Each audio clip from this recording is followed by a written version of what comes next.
नमस्कार दोस्तों, मैं नीरज जहांगीर स्वागत करता हूं आपका पाठशाला क्लासेस के इस YouTube प्लेटफॉर्म पर। आज की इस क्लास में हम पढ़ने वाले हैं जनवरी 2026 का करंट अफेयर। और हम यहां पर जनवरी 2026 का जो करंट अफेयर पढ़ रहे हैं, जनवरी 2026 का करंट अफेयर पढ़ रहे हैं, इसमें हम राजस्थान करंट अफेयर है वो पढ़ने वाले हैं। राजस्थान का जो करंट अफेयर है वो पढ़ने वाले हैं। हर एक चीज के बारे में बात करेंगे, एमसीक्यू के माध्यम से हम पढ़ने वाले हैं और डिटेल से डिस्कशन वो करेंगे, धीरे धीरे पढ़ेंगे। आपको हर एक चीज को याद करना है। एग्जाम के पॉइंट ऑफ व्यू से ये क्लास है वो बहुत ही ज्यादा इंपॉर्टेंट रहने वाली है। मैं आपको हमेशा एक बात बोलता हूं कि आपका जिस दिन एग्जाम है, जिस दिन आपका एग्जाम है, उस एग्जाम से पहले 8 महीने पहले तो आपको करंट अफेयर है वो पढ़ना ही पढ़ना है ना। 8 महीनों का करंट अफेयर, जैसे जिस दिन जैसे मान लो आज एक स्टेट है, इसके 8 दिन पहले, 8 महीने पहले, लेकिन ये 1 महीना है वो छोड़ देना है। जिस दिन आपका एग्जाम है ना, उसका ये जो महीना है, 1 महीना इसको आपको नहीं पढ़ना, लेकिन उससे पहले के जो 8 महीने हैं उसके करंट अफेयर पढ़ना है। लेकिन आप हाल ही में जो अभी फर्स्ट ग्रेड के एग्जाम हुए थे, है ना, उसमें देखा होगा, या अभी 11th स्टैंडर्ड का जो एग्जाम हुआ था उसमें आपने देखा होगा कि लगभग 3 से लेकर 4 महीने का जो करंट अफेयर है, जिस दिन आपका एग्जाम है उससे पहले के जो 3-4 महीने हैं वहां से मैक्सिमम क्वेश्चन पूछे जा रहे हैं। जैसे हम बात करें अभी जो फर्स्ट ग्रेड का एग्जाम था उसमें मैक्सिमम जो क्वेश्चंस है वो पूछे गए थे आपके मार्च महीने से, है ना। मार्च महीने से सबसे ज्यादा क्वेश्चन पूछे गए, है ना, मार्च और अप्रैल से। तो आपको एग्जाम से 3-4 महीने तो बहुत स्ट्रॉन्ग है वो करने होंगे। तो चलो शुरू करते हैं। यहां से फर्स्ट क्वेश्चन आपकी स्क्रीन पर ये रहा, लिखा हुआ है पश्चिमी राजस्थान उद्योग हस्तशिल्प उत्सव 2026 का आयोजन कहां पर किया गया। क्या क्वेश्चन पूछा गया है? पहला ही क्वेश्चन है आपकी स्क्रीन पर और लिखा हुआ पश्चिमी राजस्थान उद्योग हस्तशिल्प उत्सव है, उसका आयोजन कहां पर किया गया। ध्यान रखना है ये जो आयोजन है वो कहां हुआ था? जोधपुर में हुआ। आयोजन कहां किया गया? जोधपुर में आयोजन किया गया था। मुख्यमंत्री जो है हमारे भजनलाल जी, उनके द्वारा यह आयोजन किया गया। और आपसे पूछे कि इसके आयोजक है वो कौन थे, तो लघु उद्योग भारती है, उसके द्वारा आयोजन है वो करवाया गया था। और उद्देश्य क्या है भाई? नाम क्या लिखा हुआ है? हस्तशिल्प उत्सव। तो आपको नाम देखते ही पता लग गया होगा कि सर इसमें सरकार ये चाहती है कि हम हस्तशिल्प उद्योग है उसको क्या करें? प्रमोट करें। सर इससे क्या फायदा होगा? ग्रामीण अर्थव्यवस्था मजबूत होगी और जो गांव में रहने वाले जो महिलाएं हैं, युवा है, वंचित वर्ग के जो लोग हैं, और उनको हमें स्वावलंबी है वो बनाना है। हम चाहते हैं कि जो उद्योग है, जो छोटे उद्योग है, वो क्या करें? फले फूले, जिससे ग्रामीण अर्थव्यवस्था मजबूत हो। और ग्रामीण अर्थव्यवस्था जब मजबूत होगी तब जब हमारे टारगेट है, टारगेट क्या है सर? हमारा टारगेट है 2030 तक हमें $350 बिलियन की अर्थव्यवस्था बनानी है। हमारा टारगेट है 2047 तक हमें $4.3 ट्रिलियन की अर्थव्यवस्था बनानी है। तो ये जो टारगेट है वो कब पूरे होंगे? जब ग्रामीण अर्थव्यवस्था है वो मजबूत होगी। तो ये बात है वो आपको ध्यान रखनी है। साथ ही राजस्थान ने कहा कि राजस्थान में अर्थव्यवस्था को गति देने के लिए हम नई नीतियां भी लेकर आए हैं, जिसमें एमएसएमई नीति सरकार लेकर आई है ना। सरकार कह रही हम एमएसएमई नीति लेकर आए हैं। 8 दिसंबर को नीति आई थी, और 4 दिसंबर को एमएसएमई नई नीति लेकर आए थे राजीव राजस्थान समिट से पहले। और उसमें भी सरकार ने कहा कि हम उद्योग के लिए क्या कर रहे हैं? लगातार प्रयास है वो कर रहे हैं। बजट में भी घोषणा की गई कि हम निःशुल्क इलेक्ट्रिक चाक वगैरह है और जो मिट्टी कूटने की मशीन है वो हम देने वाले हैं। पता है ना आपको किसको दी जाएगी? सर कुम्हार को। अब मुझे बताओ, ऐसा तो होगा नहीं लोहार को दे दे ना। चाक जो होता है, तो सरकार ने कहा कि जो माटी कला के जो कारीगर हैं उनको हम क्या करने वाले हैं? इलेक्ट्रिक जो मिट्टी के चाक होते हैं वो भी हम देने वाले हैं। बुनकर पुरस्कार योजना है वो भी सरकार द्वारा चलाई गई है, और भी बहुत सारे कार्यक्रम हो सरकार द्वारा चलाए गए हैं, ये ध्यान रखना है। आपसे एक चीज पूछी जाए, क्या आपसे पूछे जाए कि सर जो हैंडीक्राफ्ट का काम है वो सबसे ज्यादा कहां पर होता है? राजस्थान में हैंडीक्राफ्ट के काम के लिए सबसे बड़ा जो स्थान है वो कहां पर है? एग्जाम में एक क्वेश्चन है वो पूछा गया था कि हैंडीक्राफ्ट पार्क कहां पर है। आपसे क्या पूछा जाएगा कि राजस्थान में, just a second,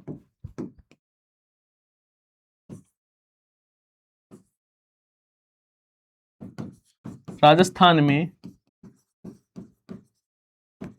handicraft park कहां पर है? तो ध्यान रखना है हैंडीक्राफ्ट पार्क कहां पर है? जोधपुर में है। ध्यान रखना है कहां पर है हैंडीक्राफ्ट पार्क है वो कहां पर देखने को मिलता है? जोधपुर में देखने को मिलता है। जैसे टेक्सटाइल पार्क है वो कहां पर है? सर भीलवाड़ा में है। आपसे पूछे सिरेमिक पार्क कहां पर है? तो जैसे बीकानेर में है। आपसे पूछे बांदीकुई बांदीकुई दौसा में कौन सा पार्क है? तो औद्योगिक और लॉजिस्टिक पार्क है। और सोलर मैन्युफैक्चरिंग पार्क कहां पर है? तो कांकाणी और रोहटपाली में आपको देखने को मिलता है। बांसवाड़ा में बायोमास पैलेट के लिए क्या है, आपके पार्क है वो स्थापित है, वो किया गया। पिछली बार जो बजट 2024-25 थी उसमें ऐसी घोषणा है वो की गई थी। 2025-26 में भी घोषणा की गई थी, हम जो निम्बा हेड़ा चित्तौड़ है वहां पर स्टोन पार्क है वो बनाने वाले हैं, हम कोटा में टॉय पार्क है वो बनाने वाले हैं, हम भीलवाड़ा में टेक्सटाइल पार्क बनाने वाले हैं, अकोला में जो हैंड प्रिंटिंग होती है, हस्त छपाई जिसको बोलते हैं, उसकी प्रिंटिंग है वो हम करने वाले हैं। तो वो सारी बातें भी आपको ध्यान रखनी है। जनवरी 2026 में राज्य सरकार ने डीग जिले में किस कस्बे का नाम बदलकर क्या नाम करने की अधिसूचना जारी की है? यहां पर देखो सरकार ने कहा है कि हम डीग जिले में, है ना, डीग जिले में कस्बा है जिसका नाम बदलने वाले हैं। और नाम बदलकर क्या किया? पहली बात तो डीग तो खुद अपने आप में नया जिला है। तो यार सर 7 अगस्त की बात है, 7 अगस्त 2023 की। कब की बात है? 7 अगस्त 2023 की बात है। राजस्थान सरकार द्वारा एक नए जिले के रूप में एक नोटिफाई किया गया था कि साहब ये क्या है, डीग जिला है। नोटिफाई का मतलब अधिसूचित किया गया था। और ये पहले भरतपुर जिले का हिस्सा हुआ करता था, फिर नया डीग जिला है वो बन गया। ठीक है, तो इस डीग जिले के बारे में ध्यान रखना। डीग के जो महल है वो बहुत अच्छे हैं, पर्यटन स्थल है, उसको एक जिला पंच गौरव अभियान है उसमें भी डीग का जो महल है उसको शामिल है, वो किया गया है, ये ध्यान रखना है। अब देखो यहाँ पर हम बात करें कि किसको सर, तो है ना ब्रजनगर, ब्रजनगर है, ये क्या बना दिया गया है, नया जिले के रूप में नया नाम है वो रखा गया है। ध्यान रखना, स्वायत्त शासन विभाग है राजस्थान सरकार, उसके द्वारा ये जो अधिसूचना है वो जारी की गई है। तो ये भी आपको ध्यान रखना है। आगे देखो नेक्स्ट क्वेश्चन के बारे में बात करें। लिखा है सांभर महोत्सव 2025 का आयोजन कहां पर किया गया? अब आप सबको पता है कि सांभर महोत्सव है, सांभर महोत्सव ये कहां आयोजित किया जाता है सर? सांभर महोत्सव सर सांभर झील, और सांभर झील है कहां? तो आप सभी को पता है कि सर ये जयपुर में है, जयपुर में है। ये ध्यान रखना, यहां पर सांभर महोत्सव है, सांभर महोत्सव है, उसका आयोजन है वो किया गया, ये ध्यान रखोगे। ठीक है, अब और क्या क्या याद रखना है यहाँ पर? पहली बात तो कि आपसे पूछे किसके द्वारा, तो पर्यटन विभाग द्वारा इसका आयोजन किया गया था। कब से कब तक? तो याद रखना सर इसका आयोजन है वो 27 से 31 दिसंबर के बीच में, 31 दिसंबर के बीच में क्या किया गया, इसका आयोजन किया गया था। और सांभर झील जयपुर में इसका आयोजन हुआ। और यहाँ पर जो फ्लेमिंगो आते हैं जिसको प्रवासी राजहंस कहा जाता है, प्रवासी राजहंस कहा जाता है ना, इसके संरक्षण के लिए, इसको प्रोत्साहित करने के लिए यहाँ पर इसका आयोजन है वो किया गया। रामसर साइट भी है, आपको पता है ये क्या है, सांभर झील है, वो रामसर साइट भी है। अभी हाल ही में राजस्थान की 100वीं रामसर साइट कौन सी बनी है, फटाफट आपको कमेंट करके बताना है। ठीक है, 100वीं रामसर साइट है वो कौन सी बनी है? राजस्थान की नहीं, भारत की, भारत की 100वीं रामसर साइट है वो कौन सी बन गई है? यहाँ पर राजस्थान की रामसर साइट के बारे में ध्यान बात करें तो सबसे पहली है सर केवलादेव। कब बनी सर? 1981 में। दूसरी है सांभर झील, कब बनी? 1990 में। तीसरी है आपके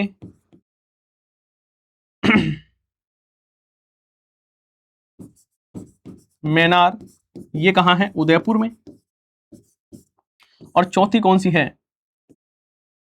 किचन, और ये कहां है?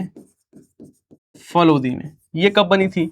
ये बनी थी 4 जून 2025 को, है ना। और उसके बाद में जो 5वीं रामसर साइट है वो कौन सी है सर?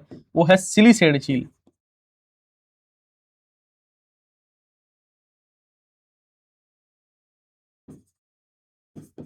कहां पर है ये अलवर में है। विनय सिंह जी ने निर्माण करवाया था इसका, और 12 दिसंबर 2025 को ये बनी थी ना। सिलीसेड झील कहाँ है? अलवर में है। विनय सिंह जी ने इसका निर्माण करवाया था, और इसे राजस्थान का नंदन कानन कहा जाता है। ये सारी बातें जानना, अपनी जो पत्नी है शीला उसके याद में निर्माण है वो करवाया गया था। आगे बात करें, जनवरी 2026 में जारी राज्य स्तरीय स्वच्छता रैंकिंग में संबंध में सत्य कथन है। राज्य स्तरीय स्वच्छता रैंकिंग स्वायत्त शासन विभाग द्वारा जारी किया गया। 10 लाख से अधिक आबादी वाले निकायों की श्रेणी में जयपुर ग्रेटर राज्य में प्रथम स्थान प्राप्त किया। ठीक है, आगे लिखा हुआ 3 लाख से लेकर 10 लाख आबादी वाले शहरों की श्रेणी में भीलवाड़ा प्रदेश में कौन से स्थान पर है? प्रथम स्थान पर है। अब इस कथन को बहुत ध्यान से समझना, ये महत्वपूर्ण है। पहली बात तो कि यहाँ पर हम बात करें सर राजस्थान में यहाँ पर स्वच्छता रैंकिंग है वो जारी की गई, और राष्ट्रीय स्वच्छता रैंकिंग में हम बात करें तो 10 लाख से अधिक आबादी वाले जो शहर हैं उसमें प्रथम स्थान पर कौन रहा है, तो जयपुर ग्रेटर रहा है। 10 लाख से अधिक आबादी वाले में जयपुर ग्रेटर है, वो पहले स्थान पर है, ध्यान रखना है। और आपसे पूछे कि साहब बताइए कि जो जयपुर ग्रेटर है उसके अंक कितने हैं, तो 33.66 है, अंकों के साथ में है। और जयपुर हेरिटेज है वो कौन से स्थान पर है, दूसरे स्थान पर है, ये बात ध्यान रखना है ना। जयपुर ने राष्ट्रीय रैंकिंग में ऊंची छलांग है वो लगाई है, मतलब ऊपर थोड़ा सा गया है, ये ध्यान रखना है। हमारी स्थिति है वो बेहतर है। 3 लाख से 10 लाख की आबादी वाले शहरों में बात करें तो भीलवाड़ा है वो पहले स्थान पर है, और ये भी याद रखना है सर दूसरे स्थान पर कौन है, सेकंड कौन है, तो सेकंड है यहाँ पर अलवर। अलवर कौन से स्थान पर है, दूसरे स्थान पर है, ये बात भी आपको याद है वो रखनी है। वही बात करें आपसे कि सर जो छोटे निकाय है, छोटे निकाय का मतलब क्या हुआ, जो उसकी जिनकी आबादी 20,000 से लेकर 50,000 है, 20,000 से लेकर 50,000 है, उसमें ध्यान रखना है कि नाथ द्वारा है वो क्या है, टॉप पर है। नाथ द्वारा है वो 20,000 से लेकर 50,000 की जो हम बात करें निकाय है उनमें ये पहले स्थान पर है। और आपसे पूछे 20,000 से कम में, तो यार ना जो बड़ी सादड़ी है 20,000 से कम में, यहाँ पर लिख रहा हूं मैं आपसे 20,000 से कम,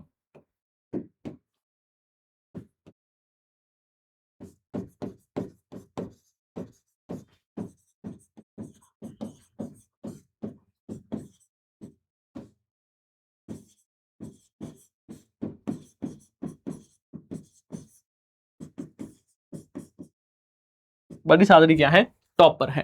तो ये बात है वो आपको ध्यान रखनी है। अब ये कैसे हुआ, ये रैंकिंग कैसे जारी की गई, तो हमने कचरा के निस्तारण पोर्टल का जो अपडेट है ओडीएफ प्लस है ना, साथ ही हमने देखा कि मोहल्ले में कचरा जो डंपिंग पॉइंट है वो हटाने के लिए जन जागरूकता है वो कितना हो रहा है। ऐसे 5 मुद्दे हैं, कितने मुद्दे हैं, 5 मुद्दों पर क्या किया जाता है, ये रिपोर्ट तैयार की जाती है, और यहाँ पर सारे ही कदम क्या हो जाते हैं सर, बिल्कुल सत्य हो जाते हैं, ये ध्यान रखना है। साथ ही आपको याद रखना है राष्ट्रीय स्वच्छता पुरस्कार है जो 2025, राष्ट्रीय स्वच्छता पुरस्कार 2025 के अंतर्गत राजस्थान में जो डूंगरपुर जिला है वो सुपर स्वच्छ लीग शहर से सम्मानित है वो किया गया है, ये भी ध्यान रखना है अपने को, ठीक है। और जयपुर है वो प्रॉमिसिंग स्वच्छ शहर अवार्ड है वो दिया गया है जयपुर को, ये भी ध्यान रखोगे। आगे बात करें शिल्प ग्राम उत्सव 2025 के संबंध में कथनों पर विचार कीजिए। इसका आयोजन 21 से 30 दिसंबर 2025 तक कहां पर किया गया,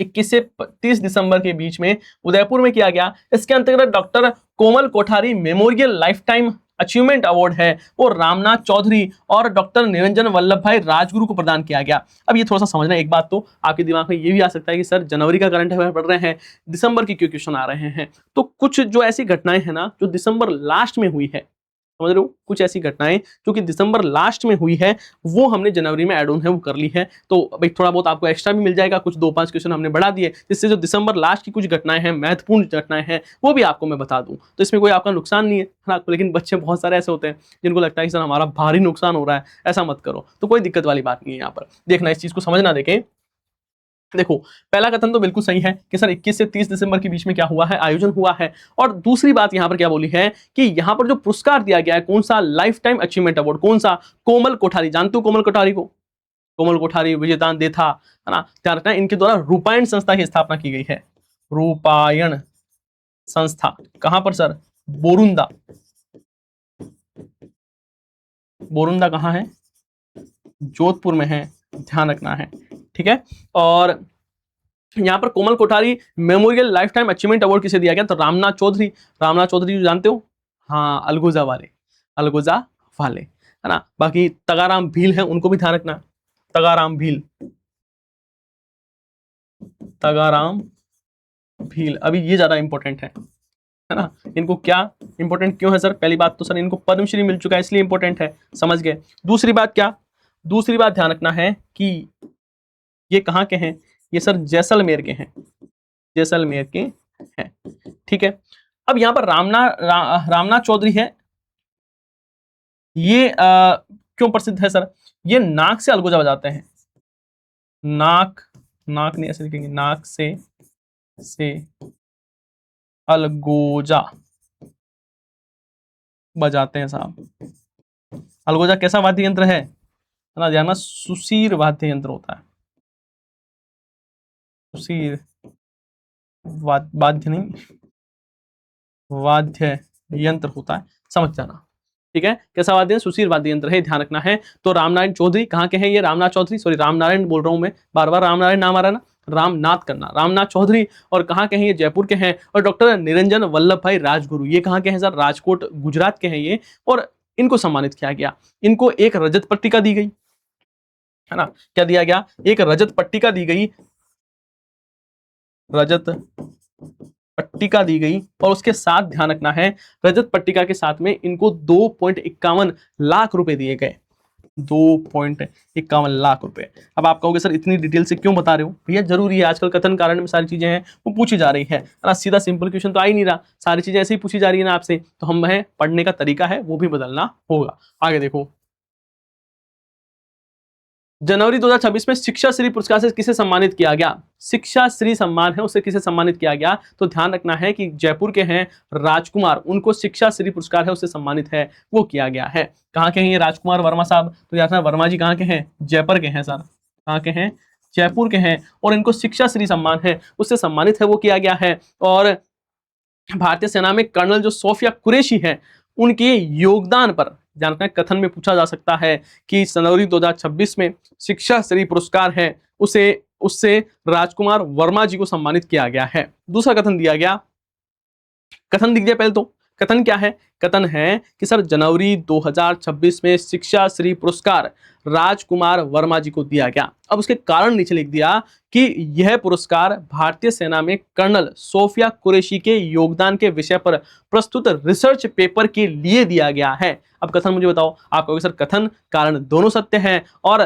कारण है वो कथन की सटीक व्याख्या करता है, समझ गए। तो यार अपना भारतीय सेना में कर्नल सोफिया कुरैशी जानते हो, हाँ जानते होंगे सर, 7 मई 2025 क्या हुआ था, है? क्या हुआ बताओ, है ना, कि सर कैसे ही बताएं, ये क्लास तो रिकॉर्डेड है, लेकिन मेरी इतनी आदत हो गई है पढ़ाने की, आपको ऑनलाइन या लाइव क्लास पढ़ाने की इतनी आदत है कि मुझे ऐसा लगता है कि हाँ मेरे सामने ही आप बैठे हुए हो, या क्लासेस है वो बिल्कुल लाइव ही चल रही है, लेकिन ये सेशन रिकॉर्डेड है ना, ये ध्यान रखना है। और इसमें रिकॉर्डेड में थोड़ा सा फायदा आपको ये भी मिलेगा कि आप इसको इंटू 2 करके भी पढ़ सकते हो, मतलब बहुत स्पीड में भी, वैसे तो मैं स्पीड में ही बोलता हूँ और इधर उधर की हम बातें नहीं करते, हमारा टारगेट यही होता है कि मैं आपको ऐसा कम टाइम में एक वैल्यूएबल कंटेंट है मैं आपको दे सकूं जिससे आपकी तैयारी मजबूत हो। तो कर्नल सोफिया कुरैशी है, उन पर इन्होंने रिसर्च की और इसके लिए ये सम्मानित है, उनको किया गया। भारतीय सेना और राष्ट्र सेवा के क्षेत्र में इन्होंने विशिष्ट योगदान दिया है, शोध किया इन्होंने, इसके लिए पुरस्कार है वो दिया गया, ये बात है वो आपको ध्यान रखनी है।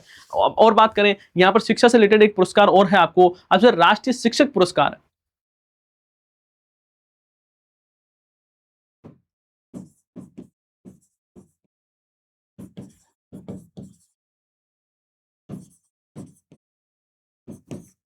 कौन सा वाला, तो 2025 का ही होगा, 26 का तो अभी दिया जाएगा। किसे दिया गया, तो यार सर नीलम यादव को दिया गया। किसे दिया गया,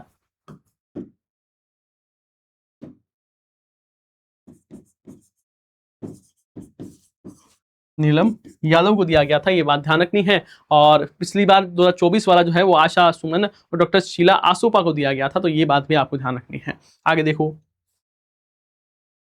जनवरी 2026 में राजस्थान की किस महिला को राजस्थान वीमेंस ग्लोरी अवार्ड 2025 से सम्मानित किया गया।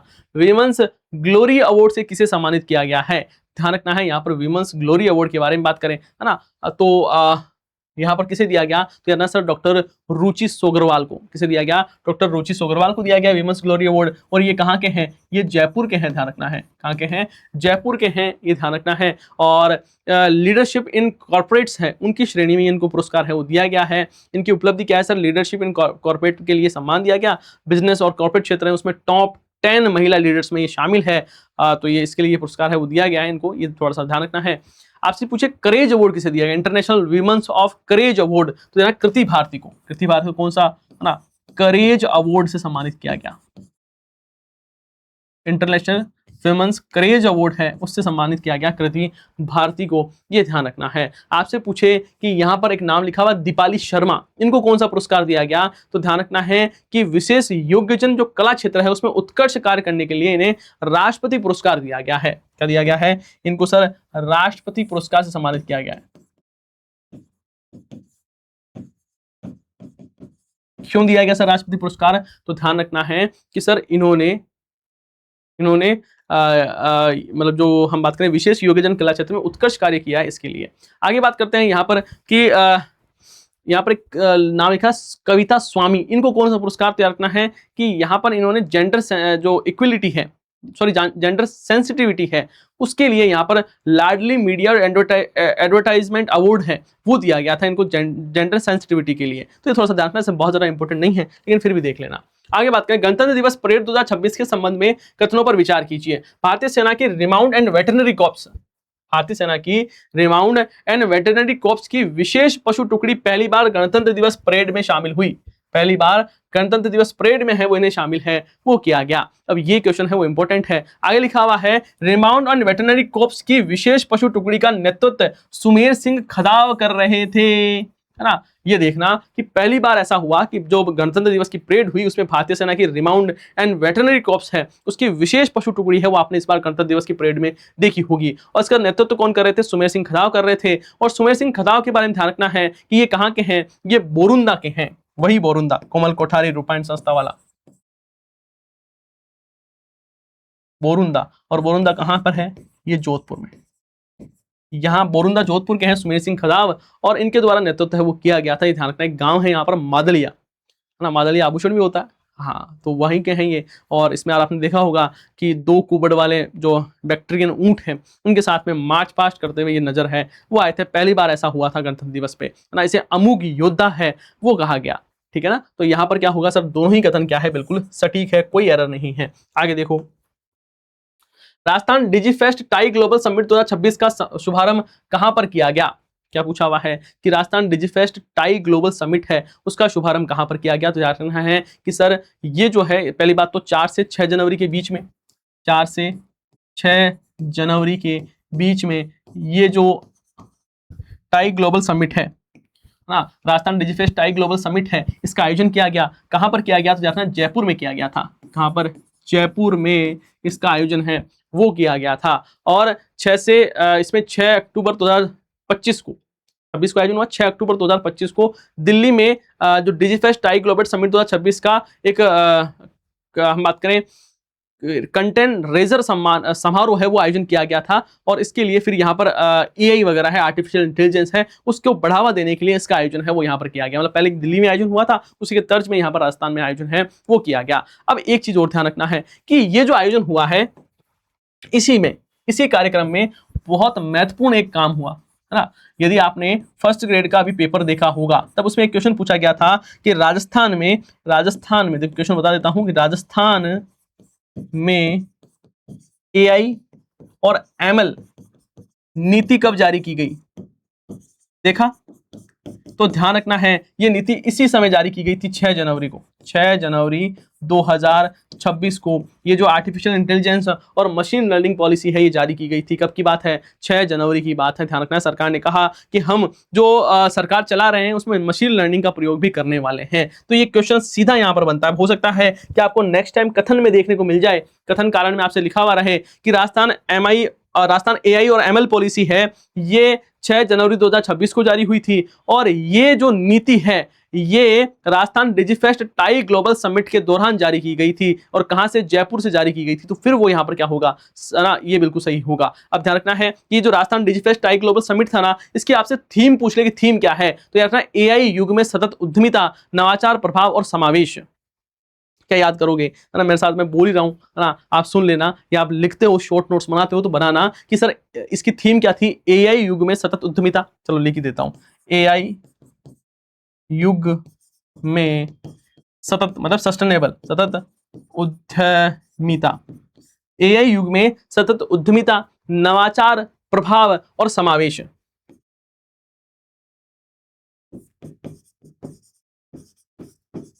बहुत बड़ी है भैया, ना, समावेश।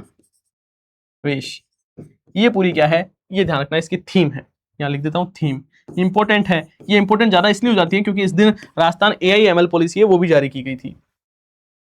राजस्थान की पहली सरकारी आधुनिक जेनेटिक टेस्टिंग लैब कहां पर स्थापित होगी, है ना। पहली जेनेटिक टेस्टिंग लैब कहां पर? तो यार अपना है सर एसएमएस जो हॉस्पिटल है हमारा, है ना, एसएमएस मेडिकल कॉलेज जयपुर में, एसएमएस मेडिकल कॉलेज जयपुर है, तो वहां पर शुरुआत हुई इसकी। और कितने रुपए लगेंगे? 20 करोड़ रुपए, छोटे मोटा खर्चा नहीं होगा, है ना। 20 करोड़ रुपए का खर्चा है वो यहां पर होने वाला है, ये बात भी आपको ध्यान रखनी है। उसके साथ ही रखना, जांच के साथ साथ में इलाज होगा, जीन थेरेपी है वो होगी। सरकारी स्तर पर यहाँ पर राजस्थान में पहली आधुनिक जेनेटिक टेस्टिंग लैब है, उसकी शुरुआत है वो की जा रही है। अभी तक हैदराबाद, बेंगलोर, मुंबई जैसे जो बड़े शहर हैं वहां पर ये सुविधा थी, लेकिन अब यहाँ पर भी सुविधा है वो देखने को मिलेगी, जिससे आप कम उम्र में जो होने वाली जो डायबिटीज है उसको आप डिटेक्ट कर पाओगे। बार बार जो किडनी स्टोन्स होते हैं उसको, है ना, और भी ग्लूकोमा, जन्मजात जो हेरिडिटी वाली जो मोतियाबिंद वगैरह है, हाइपरटेंशन है, लीवर, किडनी, इन सब में जो रोग होने वाले हैं उनका आप जेनेटिक टेस्टिंग है वो इनकी कर सकते हो। ठीक है, आगे देखो। राजस्थान में एग्रीगेटर रूल 2025 के संबंध में सत्य कथन है। ये नियम एग्रीगेटर कंपनियां जिनके पास में 25 या उससे अधिक वाहन है उस पर लागू होंगे। इसमें ड्राइवर के लिए 40 घंटे का अनिवार्य प्रशिक्षण का प्रावधान किया गया है। नियमों में ड्राइवर द्वारा राइड कैंसिल करने पर 10% जुर्माना, अधिकतम 100 रुपए लगाने का प्रावधान है वो किया गया है। देखो यहाँ पर बात करते हैं राजस्थान एग्रीगेटर रूल है क्या। जो केब वाले हैं, केब समझते हो, डिलीवरी सर्विस और जो केब होते हैं जिसे गिग वर्कर्स कहा जाता है, जोमेटो, स्विगी, उबर, ओला, ये सारे क्या हैं, ये गिग वर्कर्स में आते हैं, जो कि एक असंगठित क्षेत्र में काम करते हैं और इनका फिक्स रोजगार नहीं रहता। भाई जब भी राइड आएगी तब ये काम पर जाएंगे। तो इनके लिए यहाँ पर केब और जो डिलीवरी सर्विस जो कंपनियां हैं उनके लिए राजस्थान एग्रीगेटर रूल 2025 से वो लाया गया है। और ये एग्रीगेटर कंपनियां जिनके पास में 25 या उससे ज्यादा वाहन है उन पर लागू होगा। पहली बात तो जिनके पास 25 या उससे ज्यादा क्या है वाहन है उन पर ये लागू होने वाला है। पहली बात तो ये ध्यान रखनी है। जो केब कंपनियां हैं वो अपनी मनमानी करती है, उसको रोकने के लिए इसकी शुरुआत की गई है। साथ ही जो किराया है, आप देखा होगा कि उबर ओला शुरू में तो बिल्कुल फ्री में चल रहे थे, वैसे मान लो, है ना। जब मैं जयपुर में पढ़ रहा था तो ऐसा था कि ये शुरू ही हुई थी, है ना, ये शुरू ही हुई थी। और शुरू में ये था कि जैसे कि मान लो कि आप एक मोबाइल नंबर से, एक जो नंबर है उससे आपको 5 राइड फ्री मिलेगी। 5 राइड फ्री मिलेगी, मतलब आप रजिस्ट्रेशन करो, लॉग इन करो, और जैसे लॉग इन करोगे 5 राइड बिल्कुल फ्री। तो आराम से जाओ। तो हम तो कोचिंग गाड़ी में बैठ के जाते थे, है ना भाई। रूम में 4 लोग रहते हैं, हम रूम में 4 जने रहते थे, तो 4 के पास में 8 नंबर तो होते हैं। घर वाले से घर को कोई पता ही नहीं था कि वो उबर जैसी चीज भी होती है क्या। तो हमने सबके घर वालों के नंबर लिए, उनसे ओटीपी लिए, और आराम से आप सोच लो आप कि ना 8 लोग और 8 गुना 5, 40 राइड। 40 राइड हमें तो 1 महीने के लिए तो खूब है ना। तो आराम से सुबह तैयार होते, बुक करते गाड़ी और आराम से कोचिंग जाते। कोचिंग थी कितनी, 1-1.5 किलोमीटर दूर थी कोचिंग, लेकिन फिर भी हम आराम से कार से जाते थे। अब हुआ क्या इससे, ये क्या करती है कंपनियां, धीरे धीरे धीरे धीरे आपको इतना आदी बना देती है। अब जिस दिन हमें ये सारा सिस्टम खत्म हुआ और हमें जरूरत पड़ी कि हमें आज सच में जरूरत है, तब क्या होता है, तब यही याद आता है कि हाँ यार चलो ठीक है उबर कर लेते हैं। लेकिन धीरे धीरे इन्होंने क्या किया कि बहुत ज्यादा ये किराया है वो लेने लग गए, जिससे आम यात्री है उनके साथ बड़ी दिक्कत हो गई। जैसे या फिर वो रश टाइम होता है, रश टाइम मतलब जैसे शाम का टाइम है या सुबह का जो ऑफिस टाइमिंग है उस समय भीड़ बहुत ज्यादा होती है। तो इस समय ये क्या करते हैं, बहुत ज्यादा हाइप कर देते हैं। मतलब मान लो 5 किलोमीटर का भी रास्ता तो 200 रुपए, 300 रुपए, 400 रुपए ऐसे लेने लग जाते हैं, मतलब मनमानी करते हैं। इसके लिए ध्यान रखना है कि यहाँ पर जो एग्रीगेटर रूल है वो लाया गया है कि वो डिलीवरी कंपनियां हैं उनकी जवाबदेही तय करने के लिए इसकी शुरुआत है वो की गई है। अब इसमें होगा क्या कि जो परिवहन विभाग है और केंद्र सरकार का पोर्टल है उस पर आपको एक तो रजिस्ट्रेशन करवाना होगा। ऐसा नहीं है कि आप कोई भी गाड़ी ले आए बैठ गए, कोई ऐसा नहीं होगा। आपको परिवहन विभाग, मुझे पहले तो ये बताओ कि राजस्थान में परिवहन मंत्री कौन है ना। और केंद्र सरकार का जो पोर्टल है उसमें आपको क्या करना होगा, रजिस्ट्रेशन करवाना होगा। साथ ही सभी नए और मौजूदा जो एग्रीगेटर लाइसेंस है, जो एग्रीगेटर्स हैं उनको लाइसेंस लेना होगा। और लाइसेंस की वैधता कितनी होगी, 5 साल है वो लाइसेंस की वैधता है वो होगी। 5 साल क्या होगी लाइसेंस की वैधता है वो रहने वाली है। दूसरी बात, हाँ कौन है, पीसी बेरवा, प्रेमचंद बेरवा। प्रेमचंद बेरवा दूदू से विधायक है और राजस्थान में उच्च शिक्षा मंत्री है, तकनीकी शिक्षा मंत्री है, परिवहन मंत्री है और आयुष विभाग के मंत्री है, ये ध्यान रखना है। अब मैंने क्या बोला कि एग्रीगेटर को लाइसेंस लेना अनिवार्य होगा, लाइसेंस की वैधता 5 साल होगी और नियम जो लागू होंगे उसके 15 दिन के भीतर लाइसेंस लेना आपको अनिवार्य होगा, तभी आप ये चला सकते हैं। दूसरी बात और भी इसमें बहुत सारी चीजें हैं कि ड्राइवर के बारे में प्रावधान किए गए हैं कि कोई भी ड्राइवर है, आप किसी को भी ड्राइवर नहीं बनाओगे। 40 घंटे का जो प्रशिक्षण है वो अनिवार्य होगा। कोई भी ड्राइवर होगा उसको आप पहले 40 घंटे का क्या दोगे, है ना, उसको ट्रेनिंग दोगे। अब ट्रेनिंग किसकी, चलाने की नहीं, भाई चलाता है ना, आराम से गाड़ी चला रहा है, बीड़ी पी रहा है, तो ये भी ट्रेनिंग आएगी, है ना। तुम जा रहे हो, अब गांव में गाड़ियां चलाइए खूब, वहां पर शहर में गए, आपको कोई मतलब ही नहीं है कि साहब रेड बत्ती जली हुई या नहीं जली हुई, है ना।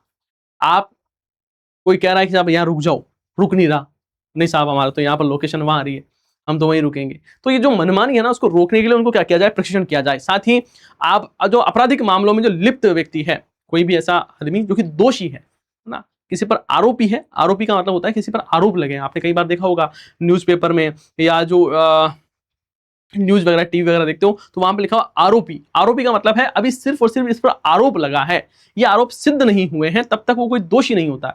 जब तक किसी व्यक्ति पर आरोप सिद्ध नहीं हो जाता तब तक वो दोषी नहीं होता। तो लिखा हुआ है कि आपराधिक मामलों में कोई दोषी सिद्ध हो जाता है तो उसको ड्राइवर नहीं बनाओगे, ठीक है। और पिछले 3 सालों में आपराधिक मामलों में कोई दोषी है, जैसे मान लो कोई व्यक्ति है और अपराधी था, है ना, जैसे मान लो 10 साल पहले कोई व्यक्ति है जिसने चोरी की थी, अब चोरी करते समय उसको 2 साल की जेल हुई, तो 2 साल की चोरी लिख दिया ना, हाँ 4 ही लिख दिया ना, चोरी हुई 10 साल पहले, अब उसके 2 साल की सजा हुई थी, अब 2 साल काटे हुए आज उसको 5 साल हो गए, तो फिर क्या ही मत टेंशन है ना, 5 साल नहीं 8 साल हो गए, 10 साल पहले की थी तो, है ना, तुरंत तो हो गई थी 2 साल की सजा, तो मान लो 8 साल हो गए उसको, अब तो उसको कोई दिक्कत नहीं है भाई, दोषी सिद्ध तो हो चुका है, लेकिन ऐसा थोड़ी ना कि अब जीवन भर उसको जॉब नौकरी नहीं मिलेगी। 3 साल पहले, पिछले 3 साल में उसने कोई भी दोष सिद्ध है उस पर नहीं होना चाहिए। दूसरी बात, आंखों की जांच करेंगे, मेडिकल चेकअप करेंगे, कोई बावड़ा तो नहीं है ना, कहीं ऐसा तो नहीं है कि इसमें भेड़ दे गाड़ी, मानसिक स्थिति सही है या नहीं है, इसके लिए काम किया जाएगा। साथ ही सरकार ने कहा कि राज्य सरकार ने किराए की दरें हैं उसका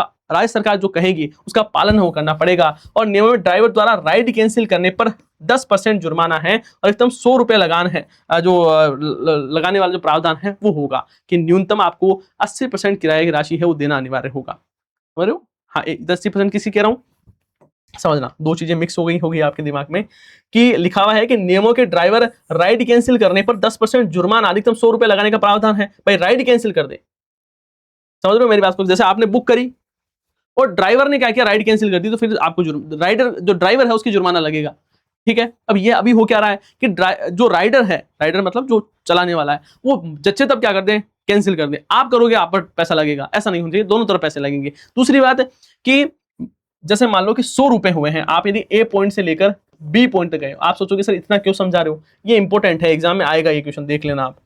अब आप ए पॉइंट से बी पॉइंट पर गए और आपके लिए 100 रुपए आपका किराया बना, 100 रुपए किराया बना, तो इसमें से 80 रुपए हैं वो आपको ड्राइवर को देने होंगे। आप सर आपको हमें देने होंगे क्या? हमें नहीं, जो कंपनियां हैं जो एग्रीगेटर वाली उनको देना होगा। कुल मिला के ड्राइवर को न्यूनतम 80% किराया देना अनिवार्य है। आप तो पूरे 100 ही दोगे, लेकिन जो कंपनियां हैं उनको ड्राइवर को 80% पैसा है वो देना होगा, ठीक है। हाँ, दूसरी बात, एक ड्राइवर है ना, वो एक से अधिक एग्रीगेटर के साथ में काम कर सकेगा। जैसे कि उबर चला रहा है तो वैसा उबर चला रहा है, एकदम से हुआ कि सही नहीं, ओला पर कोई राइड आएगी, हेलमेट उतारेगा, दूसरा हेलमेट लगाएगा, ये लो साहब उबर बन गई, फिर ओला बन गई, फिर रैपिडो बन गई, ऐसे काम कर सकता है, कोई दिक्कत वाली बात नहीं होगी। समझ रहे हो, है ना। बाकी ये भी कुछ प्रावधान है कि जो आपकी गाड़ी होगी उसमें जो VLTD होता है, VLTD होता है व्हीकल लोकेशन ट्रैकिंग डिवाइस, जिसको VLTD बोलते हैं, vehicle location tracking device, VLTD है वो आपके गाड़ी में लगा हुआ होना अनिवार्य है। जो GPS आधारित होता है वो होना चाहिए, पैनिक बटन होना चाहिए, जैसे कोई महिला वगैरह है उसे कोई भी किसी भी प्रकार की दिक्कत है, कोई छेड़छाड़ हो रही है तो पैनिक बटन को दबाए और सीधा अलर्ट कहां पर मिल जाए, पुलिस को मिल जाए, ठीक है। कंट्रोल रूम के पास में सीधा अलर्ट मिले, ये ध्यान रखना है, ठीक है। और बाकी सारे जो ऐप का डाटा वगैरह वो सुरक्षित करना है, तो ऐसे कुछ प्रावधान है, मैंने लगभग सारे प्रावधान है वो आपको बता ही दिए हैं, ये ध्यान रखना है। साथ ही प्रत्येक, हाँ एक चीज और ध्यान रखना, प्रत्येक जो यात्री है उसका 5 लाख रुपए का बीमा अनिवार्य है। इसका यात्री का 5 लाख रुपए का बीमा, और जो ड्राइवर है उसका 5 लाख से लेकर 10 लाख रुपए का बीमा है वो कंपनी करवाएगी, मतलब एग्रीगेटर वाले करवाएंगे, ठीक है। नहीं, 5 लाख का तो स्वास्थ्य बीमा, 10 लाख का टर्म इंश्योरेंस है, 10 लाख का टर्म, देखो 5 लाख का तो ये ड्राइवर होगा, 10 लाख का क्या होगा, टर्म इंश्योरेंस होगा। अलग अलग चीजें थोड़ी सी ध्यान रखना है, इसका क्या किया जाएगा, टर्म इंश्योरेंस है वो किया जाएगा, ये सारी बातें हो ध्यान रखनी है। सारी समझा दी मुझे, समझ में भी आ गई होगी आपके। अब ये मत पूछना सर ये सही होगा या नहीं होगा, ऑप्शन नंबर डी ही सही है इसमें। राजस्थान में नेपियर घास पर आधारित बायो CNG उत्पाद करने वाला पहला प्लांट कहां पर बनाया जा रहा है, ध्यान रखना है, इंपॉर्टेंट क्वेश्चन है ये भी। नेपियर घास पर आधारित बायो CNG पार्क है वो कहां पर, बाड़मेर राजस्थान में, कहां पर, बाड़मेर राजस्थान में। और ये ध्यान रखना है कि ये क्या करेगा, हर दिन 6.5 टन बायो CNG है वो बनाने वाला है, लगभग 32 करोड़ रुपए का खर्च आएगा, 32 करोड़ का खर्च आएगा, और 6.50 टन क्या बनाने वाला है, बायो CNG है, उसका पर डे निर्माण हो करने वाला है। 6 किसानों की 30 हेक्टेयर भूमि है वो यहाँ पर एक MOU के तहत है वो ली गई है, और नेपियर घास उगने के लिए 10 साल का एग्रीमेंट है वो भी किया गया है, और इससे यहाँ पर बायो CNG वो बनाई जाने वाली है, ये ध्यान रखना है। आगे देखो, मुख्यमंत्री जल स्वावलंबन अभियान 2.0 के प्रथम चरण में किस जिले ने प्रथम स्थान प्राप्त किया है? मुख्यमंत्री जल स्वावलंबन अभियान के बारे में बात करें तो ध्यान रखना है, इसकी घोषणा है वो कब की गई थी? 15 फरवरी को की गई थी, बजट घोषणा के समय।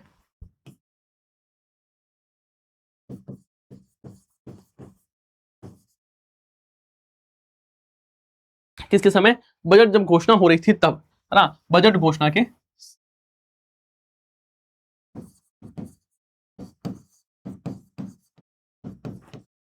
मुख्यमंत्री जल स्वावलंबन अभियान 2.0 और उद्देश्य क्या है? प्रदेश के जो गांव हैं वहां पर हमें क्या करना है? जल पहुंचाना है, जल के रूप में हमें इनको आत्मनिर्भर बनाना है, ये ध्यान रखना है। और 5000 गांव को 3500 करोड़ रुपए की लागत से हमें लगभग 1,10,000 जल संग्रहण इकाइयां, जो वाटर स्ट्रक्चर जो इकाइयां हैं वो हमें स्थापित है वो करनी है। तो ये जरूर ध्यान रखना है। कितने गांव? 50,000 गांव एक क्वेश्चन में पूछा गया था। नहीं, 50,000 नहीं सर, 5,000 तो क्या है? 5,000 गांव है। खर्च कितना सर? 3500 करोड़ रुपए का खर्च होगा, ठीक है। और 1,10,000 रेन वाटर स्ट्रक्चर है वो हमें क्या करना है? स्थापित है वो करना है। ये आपके जल मुख्यमंत्री जल स्वावलंबन योजना। अब इसमें बात करें सर, पहले स्थान पर कौन है? तो ना सिक्कर है वो टॉप पर है। सिक्कर है वो क्या आया है? पहले स्थान पर आया है, ये ध्यान रखना है। और यहाँ पर इनके सिक्कर के 12 जो ब्लॉक है उसमें इसकी शुरुआत है वो की गई है। मतलब लगभग 65 कुछ पंचायतें हैं, उनमें 90 करोड़ रुपए की लागत से जो संरचनाएं हैं वो सबसे ज्यादा यहीं पर बनी है, इसलिए ये पहले स्थान पर है वो आया है। आगे देखें, Rajasthan state senior shooting ball championship के संबंध में कथनों पर विचार कीजिए। इसका आयोजन सिक्कर राजस्थान में किया गया। पुरुष वर्ग में गंगानगर और महिला वर्ग में अजमेर ने स्वर्ण पदक जीता। ध्यान रखना, Rajasthan state senior shooting ball championship के बारे में बात करें तो पहली बात तो ये याद होगी सर, इसका आयोजन कहां हुआ? सिक्कर में हुआ। और पुरुष वर्ग में कौन जीता? गंगानगर जीता। पुरुष वर्ग में तो सर गंगानगर है वो जीता, पुरुष वर्ग में गंगानगर, ठीक है। और महिला वर्ग में अजमेर है वो जीता है। तो यहाँ पर दोनों ही कथन क्या हो जाते हैं? बिल्कुल सटीक है, बिल्कुल सही है, कोई भी एरर नहीं है। महिला वर्ग में स्वर्ण पदक तो जीता अजमेर ने, और सेकंड स्थान पर मतलब कांस्य पदक किसने जीता? तो जयपुर ने जीता था, ये ध्यान रखना है। आगे देखो, जनवरी 2026 में राजस्थान के दीपक शारदा द्वारा विकसित भारत पिन सिस्टम का मुख्य उद्देश्य क्या है? भारत पिन सिस्टम है ना, भारत पिन की बात करें तो ये भारत का स्वदेशी डिजिटल एड्रेस सिस्टम है। क्या है? भारत का पहला डिजिटल एड्रेस सिस्टम है।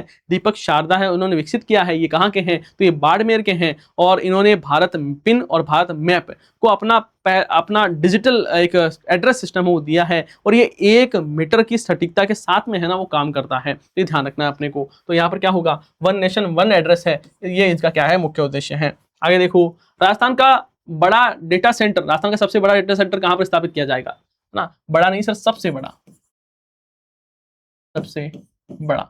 आपको बताएं हमने डेटा सेंटर पॉलिसी भी लेकर आए हैं, तो सबसे बड़ा डेटा सेंटर कहां पर? जयपुर में स्थापित है वो किया जाएगा, ये ध्यान रखना है, ठीक है। प्रदेश में लगभग 6.50 करोड़ मोबाइल यूजर है और हर माह हम 81,000 करोड़ रुपए का यूपीआई का लेन देन करते हैं। तो जयपुर में सबसे बड़ा डेटा सेंटर बनने वाला है। और सरकार ने ये कहा है कि हम 10 लाख लोगों को एआई ट्रेनिंग है वो देने वाले हैं। क्या करेंगे? एआई, आर्टिफिशियल इंटेलिजेंस है उसकी ट्रेनिंग भी देने वाले हैं, ध्यान रखना है। और ये सेंटर कहां पर बनेगा? तो जयपुर में बनेगा, ये मैंने आपको बता ही दिया है। राजस्थान डिजीफेस्ट जो टाई ग्लोबल समिट थी, है ना, जिसमें एआई इंपैक्ट कॉन्फ्रेंस हुई थी, वही उसमें 6 जनवरी को जो हुई थी, 4 से 6 जनवरी के बीच में, वहां पर ये बात भी की गई थी राजस्थान का सबसे बड़ा डेटा सेंटर बनने वाला है। और ये हुई कहां पर, है ना, मैंने बताया था जयपुर में हुई, लेकिन जयपुर में कहां पर? तो ये जरूर रखना, जयपुर में भी आपसे पूछ ले तो जेईसीसी में, जेईसीसी सभागार है ना, Rajasthan exhibition and convention centre, Rajasthani Jaipur exhibition and convention centre है, वहां पर इसका आयोजन किया गया था। प्रदेश में हम यहाँ पर एआई आर्टिफिशियल इंटेलिजेंस है उसको बढ़ावा देने के लिए हम एक बड़ा डेटा सेंटर वो बनाने वाले हैं, ये कहा गया है। किसने कहा? सरबजन लाल जी ने कहा। जनवरी 2026 में सोलर दीदी प्रशिक्षण के लिए किन 2 संस्थाओं के बीच में एमओयू हुआ है? सोलर दीदी प्रशिक्षण के लिए ध्यान रखना है, राजीविका, राजस्थान ग्रामीण आजीविका विकास परिषद है, ये समझौते करती है। ये एग्जाम में क्वेश्चन पूछा भी जा चुका है, किस किस के बीच में समझौता हुआ है। तो ग्रामीण महिलाओं को सोलर दीदी के रूप में सशक्त करने के लिए, मजबूत करने के लिए, वैसे आपको पता बजट में भी सोलर दीदी के बारे में बात है वो की गई थी पिछला बजट में, है ना। और फ्लैगशिप स्कीम्स है उनमें भी आपको पता सोलर दीदी के बारे में बात है वो की गई है। तो यहाँ पर ध्यान रखना, सोलर दीदी के रूप में हमें सशक्त करना है। और इसलिए सरकार ने कहा कि जो सरकार ने राजीविका ने, राजस्थान ग्रामीण आजीविका विकास परिषद है, इसने बेयर फुट कॉलेज है जो तिलोनिया में, है ना। राजीव का और बेयरफुट कॉलेज तिलोनिया है, उसके बीच में क्या हुआ है, एक एमओयू है वो साइन हुआ है, ये ध्यान रखना है। ये गैर वित्तीय समझौता है, नॉन फाइनेंशियल एमओयू है, मतलब पैसों के लेन देन नहीं होगा, है ना। नॉर्मली यहाँ पर ये काम है वो होने वाला है। और ग्रामीण महिलाओं को सोलर दीदी के रूप में प्रशिक्षण किया जाएगा, इनको सोलर कुकटॉप है वो भी दिया जाने वाला है, ये भी ध्यान रखना है। और स्वच्छ ऊर्जा पर हम कैसे काम कर सकते हैं उसका प्रशिक्षण है वो दिया जाएगा। कितने दिन का होगा प्रशिक्षण, 40 दिन का आवासीय प्रशिक्षण है। कितने दिन का, 40 दिन का ये आवासीय प्रशिक्षण है वो रहने वाला है, तो ये बात भी आपको ध्यान रखनी है। राजीविका के बारे में बात करें, स्थापना कब हुई, 2011 में स्थापना हुई थी। ग्रामीण विकास विभाग है उसके द्वारा ये संचालित है। और हम बात करें इसके बारे में, सीएम साहब है उसके अध्यक्ष होते हैं, ये भी ध्यान रखना है। और इसका उद्देश्य, इसका काम क्या है सर, ग्रामीण क्षेत्रों में महिलाओं को सशक्त करना है, सामाजिक सशक्तिकरण का काम है वो करना है, ये ध्यान रखना है। ये जो बेयरफुट कॉलेज है ये ध्यान रखना है, ये एक संगठन है, ये जो 1972 में बना था और ये महिलाओं के उत्थान के लिए लगातार है वो काम करता है, तो ये ध्यान रखना है अपने को। समझ गए क्या, ये ध्यान रखना। आगे देखो, एक मंजरी फाउंडेशन के साथ में भी समझौता हुआ था, वो भी याद रखना है अपने को। ठीक है, जनवरी 2026 में राजस्थान की नागौरी अश्वगंधा को जीआई टैग प्रदान किया गया। ये किस क्षेत्र से संबंधित है, देखो बहुत इंपॉर्टेंट है, ध्यान रखना है। वैसे तो नागौरी अश्वगंधा है तो नागौर से ही होगी संबंधित, ये तो बेसिक सा क्वेश्चन हो गया। लेकिन आपको याद रखना है कि राजस्थान में एक नया और हम बात करें कि औषधीय पौधा है, कैसा है ना, औषधीय पौधा है और इसको क्या मिला है, जीआई टैग मिला है। इस औषधीय पौधा को इसको जीआई टैग मिला है और इसका नाम क्या है, अश्वगंधा। क्या है, अश्वगंधा, इसको जीआई टैग दिया गया है। भारतीय उत्पादन में हिस्सेदारी की बात करें, मतलब पूरे जो भारत में उत्पादन होता है उसमें लगभग 10% का उत्पादन है वो राजस्थान नागौर करता है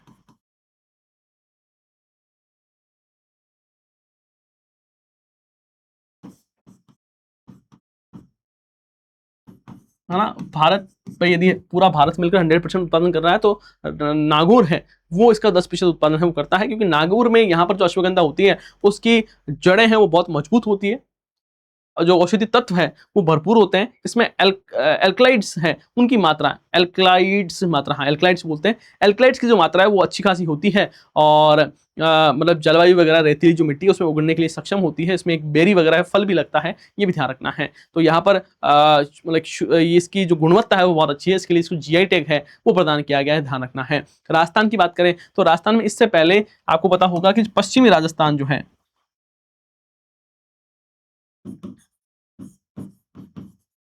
पश्चिमी राजस्थान को जीआई टैग दिया गया था, किसमें, इसके लिए सांगरी के लिए। सांगरी क्या होता है सर, खेजड़ी के लगता है, खेजड़ी के लगने वाला क्या है, ऐसे मान लो फली है ये और इसको जीआई टैग है वो दिया गया है। इससे पहले जो सोजत की मेहंदी है उसको भी जीआई टैग है वो मिला था। और कृषि क्षेत्र में दूसरा जीआई टैग है भाई, सोजत की मेहंदी को जीआई टैग मिला, फिर इसको जीआई टैग मिला, तो कृषि क्षेत्र में दूसरा है वो जीआई टैग है वो ध्यान रखना है। तो ये सारी बातें आपको पता होनी चाहिए। उसके बारे में देखो, नागौर की पान में थी,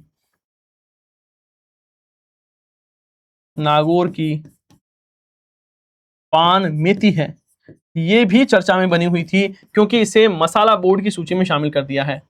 मसाला,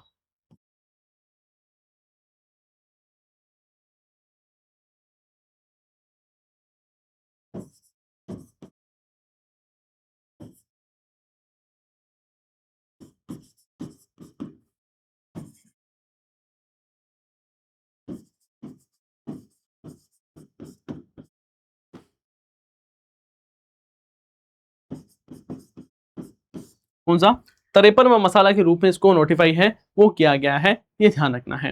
तो कई बार एग्जाम में ये भी क्वेश्चन पूछ लिया जाता है, तो हमें देखो ये भी आना चाहिए। आगे देखो, विकसित भारत में पुलिसिंग विषय पर राज्य स्तरीय पुलिस सम्मेलन कहां पर आयोजित किया गया। विकसित भारत में पुलिसिंग, इस पर ध्यान रखना है। 8 और 9 जनवरी 2026 को एक मुख्य कार्यक्रम है उसका आयोजन किया गया। कहां पर किया गया, तो राजस्थान पुलिस अकादमी है, ये कहां पर है सर, जयपुर में है, वहां पर इसका आयोजन है वो किया गया था। संजीव कुमार जो है एडीजी, उनके द्वारा यहाँ पर आयोजन हुआ।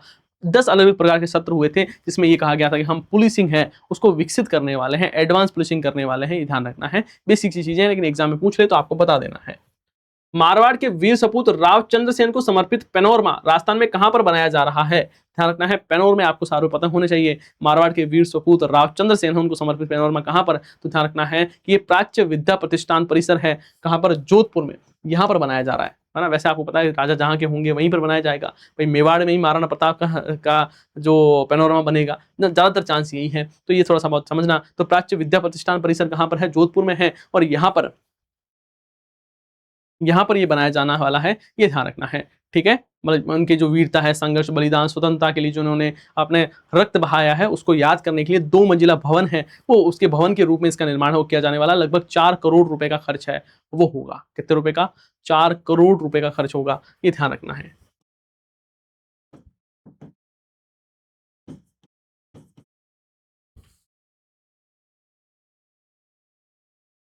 नेक्स्ट क्वेश्चन लिखा हुआ, पीपलोदी स्कूल हादसे में जान गंवाने वाले 7 बच्चों के नाम पर एक क्षुद्र ग्रह का क्या नाम रखा जाएगा? यहाँ पर ध्यान रखना है। आपको पता होगा कि झालावाड़ में पिछले साल जब बारिश हुई थी तब एक स्कूल है जिसकी नाम है पीपलोदा स्कूल, वहां पर हादसा हुआ था जिससे 7 बच्चे हैं उनकी मृत्यु हो गई थी। अब क्या हुआ है कि यहाँ पर नासा ने, महात्मा गांधी स्कूल है ये, महात्मा गांधी स्कूल आपके पंच पहाड़ के छात्र हैं ये, और पिपलोदे में ये जगह है। तो यहाँ पर ध्यान रखना, 7 बच्चों की मृत्यु हो गई थी, और अब क्या हुआ है, नासा ने कहा है कि जो इसका नाम है वो हम प्रमिष्का रखने वाले हैं। आप कहोगे सर ये प्रमिष्का का मतलब क्या है? ये 7 बच्चे हैं ना, उनके सबके पहला पहला नाम अक्षर का नाम लिया, जैसे प्रियंका है ना, तो प्रमिष्का से प्रिय ले लिया, है ना। तो ये ध्यान रखना है। तो जैसे नरेश है, और ऐसे जो नाम है बच्चों के, इन बच्चों के नाम देखे तो अपन, देखो मैं आपको पहली बात तो यहाँ पर जो प्रविष्का में एक तो जो बच्चा है इसका नाम मीना है, तो उसका मैं ले लिया, है ना। प्र मतलब प्रियंका, मीना ले लिया। एक हरीश है ना, श ले लिया उसका, है ना। कुंदन है तो उसका कै ले लिया। कहना है, सतीश, ऐसे कुछ नाम है, तो उन सबको मिला के एक नाम बनाया गया प्रविष्का, ठीक है। झालावाड़ में स्थित है, महात्मा गांधी स्कूल है। और यहाँ पर ये जो हादसा हुआ था उसके बाद में क्षुद्र ग्रह 2020-21 में खोजा गया था, उसका नाम है वो इन बच्चों के नाम पर रखा गया है। तो हो सकता है एग्जाम में ये चीजें पूछ ली जाए, तो ये ध्यान रखना है। एस्ट्रॉइड होता है, सूर्य की जो परिक्रमा करते हैं ना, इनको क्षुद्र ग्रह वो बोला जाता है। छोटी चट्टानी जैसे पिंड वगैरह है वो होते हैं। जनवरी 2026 में किस जिले के थाने को बेस्ट थाना अवार्ड दिया गया? बेस्ट थाने का अवार्ड किसे दिया गया? तो ध्यान रखना, चूरू को जो बेस्ट थाना अवार्ड है उससे सम्मानित है वो किया गया था। यहाँ पर जो हम बात करें रतन नगर थाना है, यहाँ पर इनको सम्मानित है वो किया गया था, ये ध्यान रखना है। जनवरी 2026 में जयपुर पुलिस को किस उपलब्धि के लिए स्कॉच अवार्ड 2025 से सम्मानित है वो किया गया है? किसके लिए? तो यार नजर ऐप है उसके विकास करने के लिए। किसके लिए? नजर एप्लीकेशन उसके विकास करने के लिए, टेक्नोलॉजी इनोवेशन की कैटेगरी में। कैटेगरी पूछ ले आपसे तो टेक्नोलॉजी इनोवेशन की कैटेगरी में जयपुर पुलिस है उसको सम्मानित है वो किया गया है। ये नजर ऐप है क्या? तो याद रखना है कि उस समय जो एडिशनल कमिश्नर थे जिनका नाम था कुंवर राष्ट्रदीप, उन्होंने एक एप्लीकेशन बनवाया, और ये जो एप्लीकेशन है वो आम नागरिकों को खुद का जो किराएदार है, ड्राइवर है, घरेलू नौकर है, उनका ऑनलाइन सत्यापन करने की सुविधा दी गई थी कि आप क्या करो, एप्लीकेशन पर जाओ, यदि आपकी कोई नया नौकर आया है, कोई नया ड्राइवर आया है, कोई नया किराएदार आया है, उसका क्या करो, आप रजिस्ट्रेशन करो। तो है ना, लगभग 33,000 इसमें डाउनलोड है, और इसके लिए यहाँ पर इनोवेशन कैटेगरी में सम्मानित है वो किया गया। बालोतरा के पास में विकसित हो रहे विश्व के सबसे बड़े डेस्टिनेशन वेडिंग हब के संदर्भ में निम्नलिखित कथनों में से सत्य कथन है? ये वेडिंग हब नाकोड़ा तीर्थ के लगभग 3 किलोमीटर की दूरी पर विकसित किया जाएगा, ठीक है। इस योजना का लगभग 350 बीघा भूमि पर फैली होगी, जिसमें 12 रिजोर्ट और लगभग 3000 कमरे होंगे। इस परियोजना के लिए nature valley development private limited है, उस द्वारा 500 करोड़ रुपए का एमओयू है वो किया गया है, और उपयुक्त सभी कथन क्या है, सही है। अब यहां पर हम बात करते हैं, देखो बालोतरा में पहली बात तो ये तो सही है कि सबसे बड़ा डेस्टिनेशन वेडिंग हब वो बनाया जाने वाला है। जैन धर्म के जो तीर्थंकर है, 23वें तीर्थंकर है भगवान पार्श्वनाथ, उनके तीर्थ स्थली है ये नाकोड़ा। कहां पर है? ये बालोतरा में है। और यहां पर क्या किया जाने वाला है? यहाँ पर ये वेडिंग डेस्टिनेशन है वो बनाया जाने वाला है, ये ध्यान रखना है। और यहाँ पर बात करें तो सारे ही कथन क्या हो जाएंगे, बिल्कुल सत्य हो जाएंगे। लगभग सारी चीजें हैं वो आपको यहीं से ही क्लियर है वो हो जाती है, समझ गए? हाँ, आगे देखो। 78वें सेना दिवस के अवसर पर सेना दिवस परेड का आयोजन कहां पर किया गया? देखो 78वां जो सेना दिवस है वो कहां पर मनाया गया था? तो पहली बात तो सेना दिवस कब मनाते हैं सर? 15 जनवरी को मनाते हैं। और क्यों मनाते हैं? तो 15 जनवरी बात है आपके 1949 की। 15 जनवरी 1949 को फील्ड मार्शल KM करियप्पा ने ब्रिटिश कमांडर से भारतीय सेना की कमान है वो खुद ने थाम ली थी। इसलिए हम क्या करते हैं, 15 जनवरी को हर वर्ष सेना दिवस मनाते हैं। इस बार हमने 78वां सेना दिवस मनाया, और ये सेना दिवस कहां पर मनाया गया? तो जयपुर में मनाया गया था, ये ध्यान रखना है। कहां पर मनाया गया? जयपुर में मनाया गया। और महिला रोड जो है वहां पर मनाया गया था। सप्त शक्ति मंडल है उसके द्वारा लेफ्टिनेंट जनरल मनिंदर सिंह थे, उनके लीडरशिप में इसका वो कमांडर थे इसके, और इसके द्वारा उनके द्वारा आयोजन किया गया था। और पहली बार ऐसा ध्यान रखना है कि देश में पहली बार जो सैन्य छावनी है उसके बाहर सेना दिवस परेड है उसका आयोजन है वो किया गया था, ये भी ध्यान रखना है। उसके बाद में शौर्य संध्या है उसका आयोजन किया गया एसएमएस जो स्टेडियम है वहां पर, और उसमें हमारे रक्षा मंत्री जो राजनाथ सिंह जी है वो भी यहाँ पर पधारे थे, तो वो बात भी ध्यान रखना है। आगे देखो, नीति आयोग द्वारा जारी निर्यात तैयारी सूचकांक 2024 के संबंध में राजस्थान देश में कौन से स्थान पर है? स्टार लगाकर याद करना, इंपॉर्टेंट क्वेश्चन है। नीति आयोग ने निर्यात तैयारी सूचकांक को जारी किया है और इसका ये चौथा संस्करण है। किसका? सूचकांक का। सूचकांक का संस्करण पूछे आपसे, फोर्थ एडिशन है वो इसका जारी किया गया। और फोर्थ है तो देख लो आप, है ना, 2020 में सबसे पहले जारी हुआ था, भाई 2024 वाला है तो 20 में जारी हुआ था। इसको ईपीआई बोला जाता है, एक्सपोर्ट प्रिपेयर्डनेस इंडेक्स है वो इसको कहा जाता है। अब भारत के जो सभी राज्य और जो यूटी है उनकी यहाँ पर रैंकिंग है वो जारी की जाती है और ये देखा जाता है निर्यात की तैयारी में, क्षमता में, परिस्थिति में कौन सा तंत्र है वो मूल्यवान है। अब यहाँ पर हमारे जो टारगेट थे, मैंने आपको बताया था कि हमें $1 ट्रिलियन की अर्थव्यवस्था बनानी है ना, तो इसके लिए हम चाह रहे हैं कि भैया निर्यात है उस पर हमारा ज्यादा से ज्यादा क्या रहे, फोकस रहे, है ना। सबसे ज्यादा हम क्या करें, निर्यात करें। जैसे हम इसमें अलग अलग कैटेगरी भी है ना, जैसे लीडर्स कैटेगरी है, चैलेंजर्स है और एस्पायर्स एक है ना, एस्पायर्स, ये 3 कैटेगरी है। एक लीडर्स है, एक चैलेंजर्स है और एक एस्पायर्स, एक 3 श्रेणियां हैं, ध्यान रखना है। ठीक है, अब यहाँ पर हम बात करें कि जो बड़े राज्यों की श्रेणी है उसमें ध्यान रखना है टॉप पर कौन है। बड़े राज्यों की श्रेणी में टॉप पर महाराष्ट्र है। महाराष्ट्र सबसे ज्यादा निर्यात कर रहा है। तो आपसे पूछे कि सर बड़े राज्यों की श्रेणी में, बड़े राज्यों की श्रेणी में तो याद रखना है सर महाराष्ट्र कहां पर है, टॉप पर है। महाराष्ट्र है वो टॉप पर है, फिर तमिलनाडु और गुजरात का नंबर आता है ना। आपसे पूछे छोटे राज्यों में, तो छोटे राज्यों में उत्तराखंड टॉप पर है ना। भाई ये तो बड़े राज्य हो गए। आपसे पूछे छोटे राज्यों में,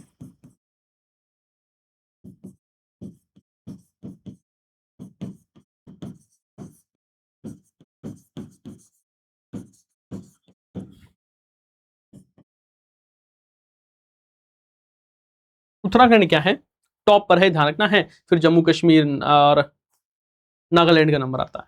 राजस्थान के बारे में बात करें, है ना, कि सर बाकी सब तो ठीक है, राजस्थान का बताओ, हम तो उसका वेट कर रहे हैं। तो राजस्थान 17वें स्थान पर है। राजस्थान कौन से स्थान पर है? 17वें स्थान पर है, ध्यान रखना है। हमारा स्कोर कितना है, तो स्कोर पूछ ले, स्कोर तो यार ना 47.31 क्या है हमारा स्कोर है। और ये भी याद रखना है कि बड़े राज्यों की श्रेणी में हमारा 15वां स्थान है। यदि आपसे पूछे कि देश में कौन सा स्थान है, तो ऑल ओवर 17वां, और लेकिन बड़े राज्यों की श्रेणी में पूछ ले, बड़े राज्यों की श्रेणी में तब ध्यान रखना है राजस्थान जो है, राजस्थान है वो कौन सी रैंक है, हमारी 15वीं रैंक है। कौन सी रैंक है? 15वीं रैंक है। ये भी ध्यान रखना है हम किस श्रेणी में है।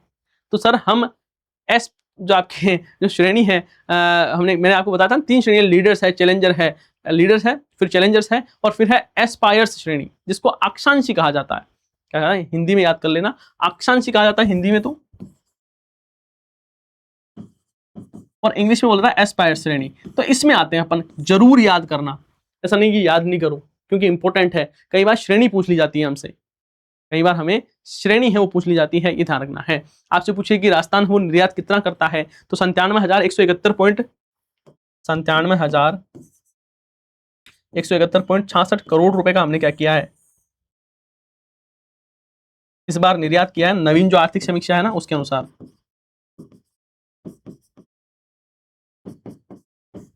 ठीक है, 2025-26 के अनुसार ध्यान रखना है, हमने 97,171.66 करोड़ रुपए का निर्यात किया है। और सबसे ज्यादा निर्यात होने वाली वस्तु कौन सी है, तो ना सबसे ज्यादा निर्यात होता है हमारे इंजीनियरिंग सामग्री। कलर चेंज कर लेता हूं,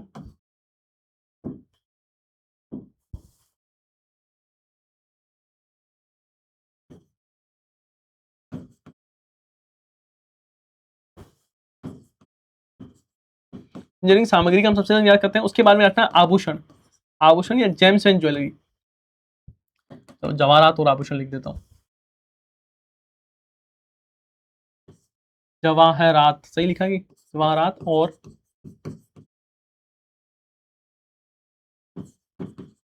आभूषण। उसके बाद में धातु, उसके बाद में कपड़ा, उसके बाद में हस्तशिल्प। ये 5 वस्तुएं हो गई ना, 1 2 3 4 5, और इनका योगदान है वो 67% है, ये ध्यान रखना है। कितना परसेंट है? 67% इसका योगदान है, ये जरूर ध्यान रखना है। और पिछले साल, इससे पहले हमने 83,704.24 करोड़ का निर्यात किया था, ये बात भी ध्यान रखना है। पिछली बार हमने कितना? 83,704.24 करोड़ का निर्यात किया था, तो ये फैक्ट भी थोड़ा सा देख लेना। 68वीं नेशनल जूनियर चैंपियनशिप में राजस्थान पदक तालिका में किस स्थान पर रहा है?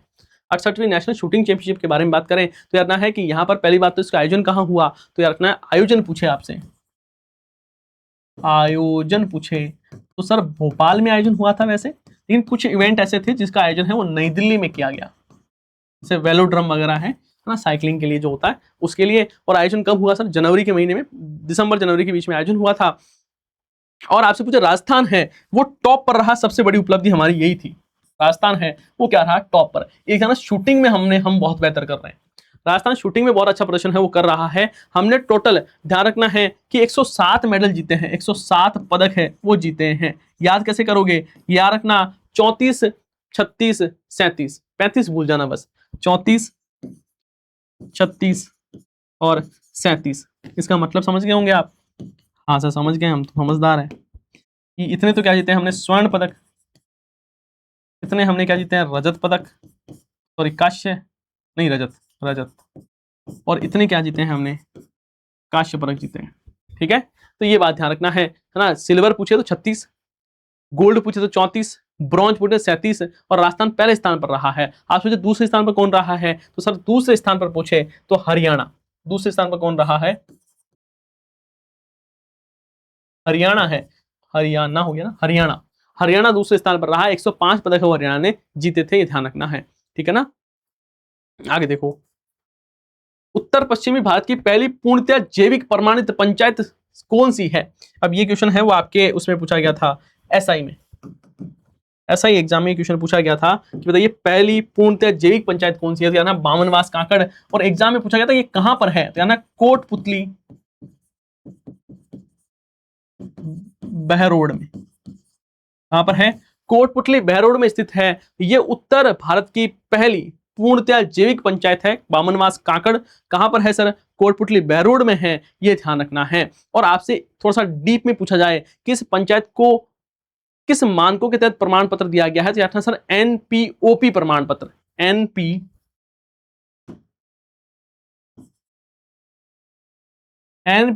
प्रमाण पत्र है वो दिया गया है। अब ये क्या होता है sir? National program for organic production, national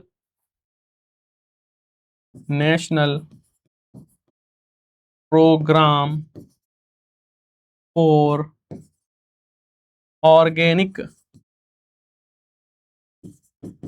production. ठीक है, नेशनल प्रोग्राम फॉर,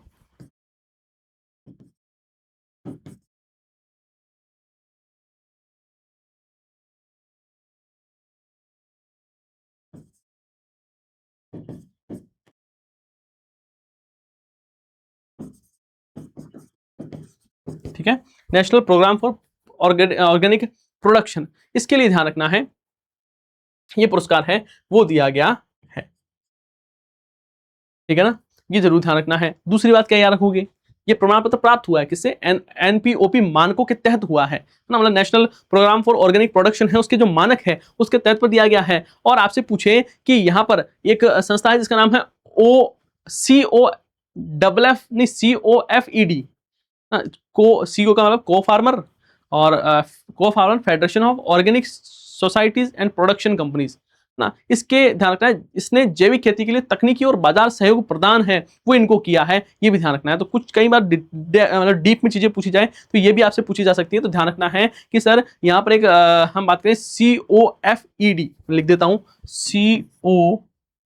COFED। अब ये है क्या सर? ये है सर देखो को फार्मर फेडरेशन समूह ऑफ ऑर्गेनिक सोसाइटीज एंड बात करें जो प्रोड्यूसर कंपनीज है, ये इसका नाम प्रोड्यूसर कंपनीज, तो इनके द्वारा क्या किया गया है कि यहाँ पर तकनीकी और बाजार सहायता है वो भी इस बामनराज काकड़ है उसको उपलब्ध है वो करवाई गई है, ये ध्यान रखोगे। अब ये करते क्या है सर, इन्होंने कोई भी जो सिंथेटिक उर्वरक है, रासायनिक उर्वरक है, उसका काम में नहीं लिया, इन्होंने जैविक कृषि काम में ली, पशुपालन किया, पर्यावरण संरक्षण है इस पर इन्होंने फोकस है वो किया था, तो ये बात ध्यान रखनी है, ठीक है ना। आगे देखो, निम्नलिखित कथनों पर विचार कीजिए। राजस्थान प्रति व्यक्ति दूध उत्पादकता में देश में प्रथम स्थान पर है। जैसलमेर प्रति व्यक्ति दूध उपलब्धता, देखो उत्पादन नहीं है ये उपलब्धता है, थोड़ा सा ध्यान से समझना। उत्पादन में तो टॉप पर कौन है, टॉप पर कौन है, यूपी है, और सेकंड कौन है, राजस्थान है। लेकिन ध्यान रखना है कि आपसे ये पूछा जाए कि क्या, एक सेकंड रुकना,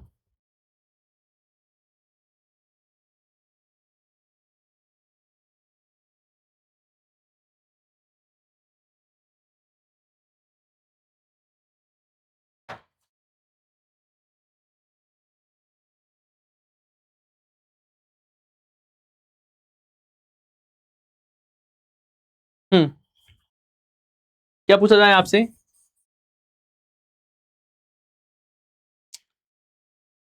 क्या बात कर रहे थे अपन, हाँ यहां पर देखो क्वेश्चन को, राजस्थान प्रति व्यक्ति दूध उपलब्धता में देश में प्रथम स्थान पर है, ठीक है सर। जिसमें प्रति, हाँ, ध्यान रखना है साहब, राजस्थान है वो प्रथम स्थान पर है, बिल्कुल सही बात है, राजस्थान टॉप पर है। और हम राजस्थान की बात करें तो यहाँ पर 1171 ग्राम प्रति व्यक्ति प्रतिदिन क्या हो रहा है, दूध उपलब्ध हो रहा है। 1171 ग्राम प्रतिदिन प्रति व्यक्ति क्या मिल रहा है, दूध मिल रहा है। जबकि जैसलमेर में तो बहुत ज्यादा, कितना 1600 ग्राम, तो जैसलमेर टॉप पर है। वैसे राष्ट्रीय औसत है वो मात्र 471 ग्राम है, ठीक है ना। तो यहाँ पर ध्यान, दोनों ही कथन क्या हो जाते हैं, बिल्कुल सही है, ये ध्यान रखोगे। आगे देखो, आगे बात करते हैं वायु शक्ति 2026 के संबंध में कथनों पर विचार कीजिए। इसका आयोजन 12 फरवरी 2026 को चांदन फील्ड फायरिंग रेंज पोखरण में किया गया। आगे लिखा, इस अभ्यास का नेतृत्व राफेल और सुखोई 30 MKI ने किया था। यहां पर बात को समझना कि पहली बात तो वायु शक्ति जो युद्ध अभ्यास है इसके बारे में ध्यान रखना है कि सर ये Chandan field firing range Pokhran Jaisalmer में हुआ है ना। और इसके बारे में पूछे कि भारतीय वायुसेना का जो लड़ाकू विमान है, हेलीकॉप्टर वगैरह है, जो इसमें 2 फ्रंट वॉर है उसका प्रैक्टिस है वो यहाँ पर की गई थी। तो ये बात भी बिल्कुल यहाँ पर चीजें हैं वो क्या हो जाती है, नेतृत्व राफेल सुखोई ने किया था, दोनों ही कथन क्या हो जाते हैं यहाँ पर बिल्कुल सही हो जाते हैं। आगे देखो, लिखा हुआ है कि RHB 273 के संबंध में सत्य कथन है। RHB 273 दुनिया का पहला 3-वे संकर बाजरा है। इसे राजस्थान कृषि अनुसंधान संस्थान दुर्गापुरा तथा अंतर्राष्ट्रीय अर्धशुष्क उष्णकटिबंधीय फसल अनुसंधान संस्था द्वारा विकसित किया गया है। इसे राजस्थान, गुजरात, हरियाणा में अति शुष्क जो क्षेत्र है जहां पर बारिश है वो 400 मीटर मतलब 40 सेंटीमीटर, 400 mm मतलब 40 सेंटीमीटर से भी कम होती है, वहां पर इसको अधिसूचित है वो किया गया है, मतलब यहां पर ये उगाई जा सकती है।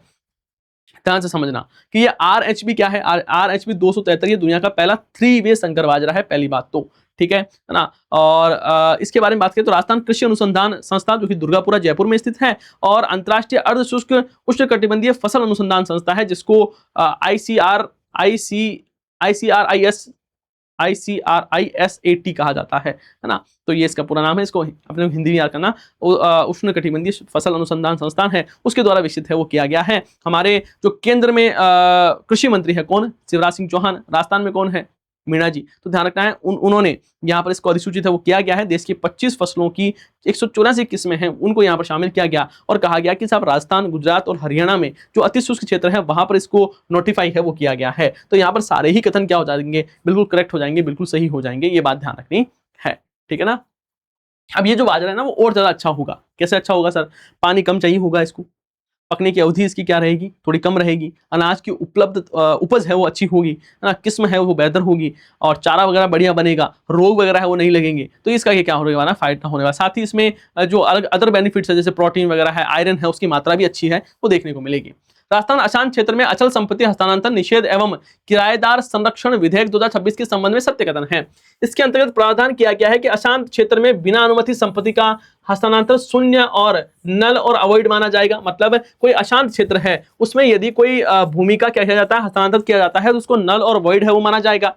विधेयक के उल्लंघन पर अपराध संज्ञेय और गैर जमानती होगा तथा दोष सिद्ध होने पर 3 से 5 साल की क्या हो सकती है, सजा हो सकती है। विधेयक का उद्देश्य संपत्ति, किराएदार और अधिकार और सामुदायिक सद्भावना की रक्षा करना है। तो यहाँ पर भी सारे ही कथन क्या होंगे, बिल्कुल सटीक होंगे। बात की गहराई को समझने की कोशिश करना कि यहाँ पर Rajasthan prohibition of transfer of immovable property और provision for protection of tenants and victims from disturb area bill 2026 ना, इतना बड़ा सा नाम है इसका, है ना। हिंदी में ठीक है, राजस्थान अशांत क्षेत्र में अचल संपत्ति हस्तांतरण निषेध और किराएदार संरक्षण विधेयक है ये। कुल मिला के ये याद रखना। इसमें क्या किया गया है कि कुछ क्षेत्र ऐसा है जो कि अशांत क्षेत्र है।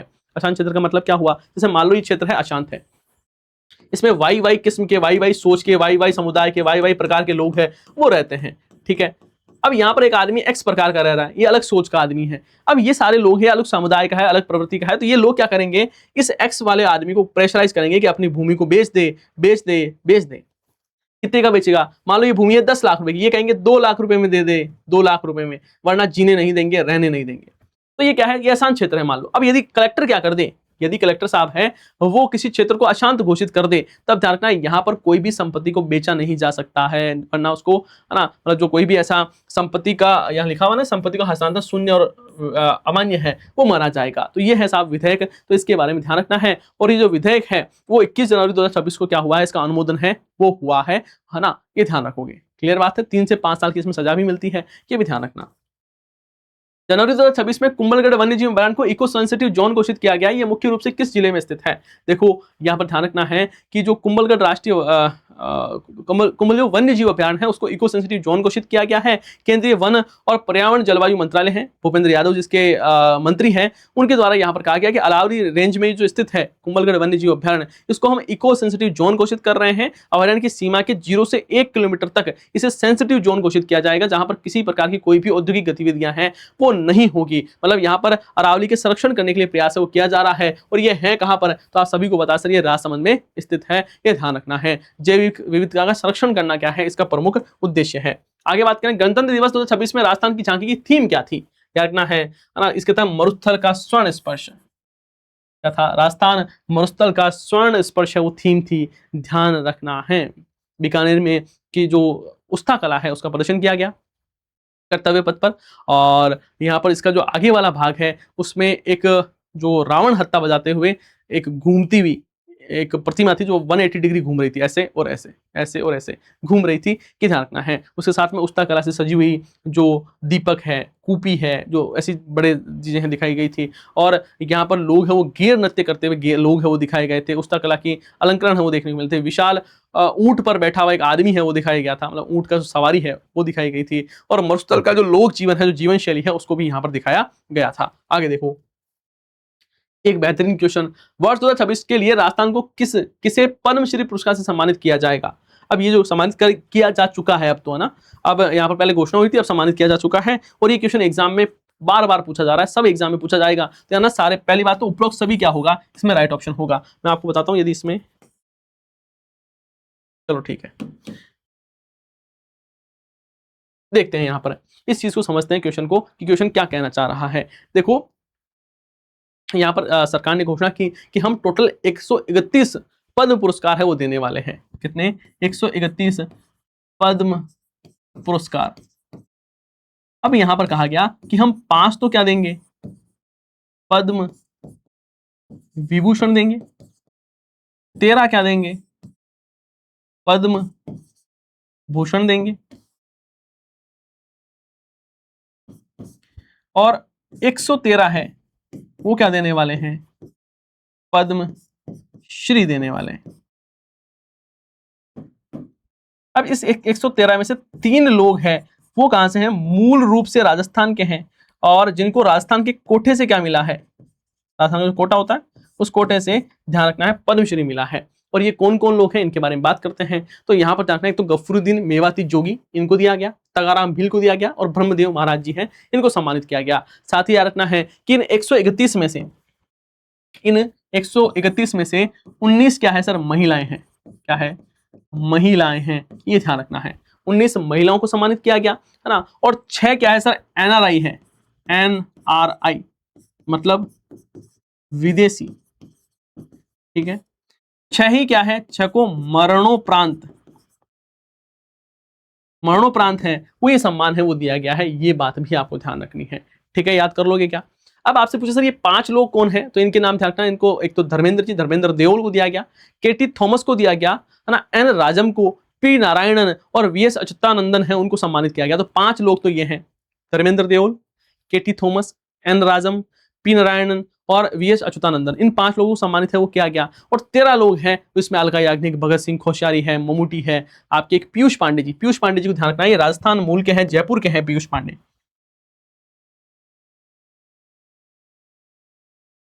कहाँ के हैं? जयपुर के हैं। और महाराष्ट्र का जो कोटा है उससे इनको सम्मानित है वो किया गया था। आर्टिस्ट है ये, फिल्म वगैरह जो एड वगैरह है उसमें काम करते हैं, तो इनके बारे में भी आपको ध्यान रखना है। समझे क्या बात को, है ना। एक और रखना है कि एक प्लेयर है, आपको बताना है कमेंट में, कमेंट करके बताना क्या आपको ये पता है क्या। देखें, हरियाणा की प्लेयर है, गेम क्या है जिनका, हॉकी है, हॉकी। ये राजस्थान मूल की है, कहां के हैं, राजस्थान मूल से है ये, इनको भी सम्मानित किया गया, इनको भी सम्मानित किया गया। और ये राजस्थान मूल के हैं वैसे, और हरियाणा जो कोटा है उनसे सम्मानित किया गया, इनका नाम आपको बताना है, ठीक है ना। और हॉकी इनका गेम है। अब देखो यहां पर हम इनके बारे में बात करें एक एक करके। सबसे पहले बात करें सर गफूरुद्दीन मेवाती जोगी जी के बारे में, तो ये बपंग के क्या है, जादूगर। बपंग के जादूगर नहीं सर, बपंग के जादूगर कौन है फिर बताओ, बपंग के जादूगर कौन है, जहूर खां मेवाती, है ना, जहूर का मेवाती है, वो भपंग जादूगर है। और ये कौन है सर, ये गफूरुद्दीन मेवाती है, ये भपंग वादक के कलाकार है प्रमुख। और कहां से आते हैं सर, केथवाड़ा है डीग में, वहां से आते हैं और वर्तमान में अलवर में रहते हैं। ये पांडुन के कड़ा के क्या है, प्रमुख कलाकार है। पांडुन के कड़ा है, इसमें 2500 से ज्यादा क्या होते हैं सर, दोहे होते हैं, 2500 से ज्यादा दोहे होते हैं। और इनको कंटेस्ट याद है गफूरुद्दीन मेवाती जोगी जी को। और ये ध्यान रखना है कि इनको पहले भी राष्ट्रीय पुरस्कार मिल चुका है, इनको राष्ट्रपति पुरस्कार है वो दिया जा चुका है, संगीत नाट्य अकादमी पुरस्कार है उससे भी इन्हें सम्मानित है वो किया जा चुका है। आगे बात करें तगाराम भील, कहां के हैं तगाराम भील, जैसलमेर के हैं। एक मिनट रुकना, कहां के हैं तगाराम भील, तगाराम भील जैसलमेर के हैं, ये ध्यान रखना है। और अलगोजा के कलाकार हैं, मैंने पहले ही बता दिया, इनको इस बार सम्मानित है वो किया गया है। आगे बात करें सर यहाँ पर ब्रह्मदेव महाराज, ब्रह्मदेव महाराज है वो श्रीगंगानगर के हैं, और इनको भी यहाँ पर पद्मश्री, आध्यात्म के क्षेत्र में इनको भी पद्मश्री से सम्मानित है वो किया गया है, ये भी ध्यान रखना है। आगे देखो, राष्ट्रीय मतदाता दिवस के अवसर पर राज्य स्तरीय समारोह का आयोजन कहां पर किया गया। मतदाता दिवस कब मनाया जाता है सर, 25 जनवरी को मनाया जाता है। और इस बार ध्यान रखना है मतदाता दिवस का जो आयोजन है वो है किया गया। और आपसे पूछे कहां पर आयोजन किया गया, तो ध्यान रखना सर इसका आयोजन है वो हुआ है अपने जयपुर में। जयपुर में कहां, तो जयपुर में यहाँ पर हमारा जो राजस्थान इंटरनेशनल सेंटर है वहां पर आयोजन किया गया। ये आपसे पूछे इसका कौन सा संस्करण है, तो 16वां संस्करण है सर, 16वां क्या है, एडिशन है किसका, मतदाता दिवस का। हरिभाऊ कृष्णराव बागड़े है वो मुख्य अतिथि थे। और भारत में जो निर्वाचन आयोग है उसकी स्थापना हुई थी 25 जनवरी को, और इसीलिए हम उसी की याद में मनाते हैं। 25 जनवरी 1950 को ध्यान रखना है, मतदाता मतलब राष्ट्रीय निर्वाचन आयोग इसकी स्थापना हुई थी। और इसीलिए हम इस दिन से क्या करते हैं, प्रतिवर्ष है हम क्या मनाते हैं, प्रतिवर्ष हम मनाते हैं मतदाता दिवस है वो मनाते हैं। 2011 में शुरुआत हुई थी ना, तभी तो 16वां है। कब शुरुआत हुई थी, शुरुआत पूछे 50 से थोड़ी शुरुआत की थी, 2011 से हमने शुरुआत की थी कि हम क्या मनाएंगे, प्रतिवर्ष क्या मनाने वाले हैं, मतदाता दिवस मनाने वाले हैं। कब मनाएंगे, 25 जनवरी को मनाएंगे, ये ध्यान रखना है। समझ गए। आपसे पूछे इस बार की थीम क्या थी, इस बार की थीम पूछे कि सर मतदाता दिवस की थीम क्या थी, कोई बताएगा क्या, देखें है ना, कमेंट बॉक्स में बता दोगे क्या, विश्वास कर लूं आप पर। युवा दिवस की थीम क्या थी, जनवरी महीने में मनाया गया, है ना।